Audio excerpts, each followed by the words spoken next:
Okay. Guys, nalang ko na-realize guys ba. Usahay mabisita sa tuang mga pangadlaw-adlaw nga kinabuhi sa atong trabaho, sa atong negosyo.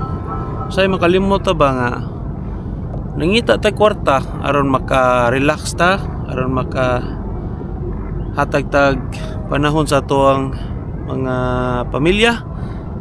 Usahay makalimot ta nga mao na atong kanang goal niya mahimo na ta og prisoner sa atong trabaho, sa atong negosyo, sa tanan-tanan natong pangwarta.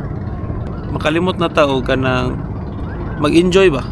So guys, sa katong mga na-drain na diha, sa mga gipangkapoy na sa trabaho, pangita mo paagi aron maka-enjoy mo travel.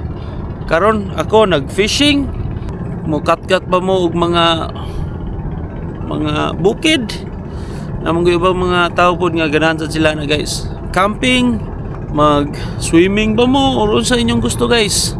Buhata na mintras baskog pa mo, mintras buhi pa ta. Kay og panahon nga masakit na ta guys, dili na ta kabuhata na. Og panahon sa nga matiguang na ta, maglisod na taglakaw ng mga butanga.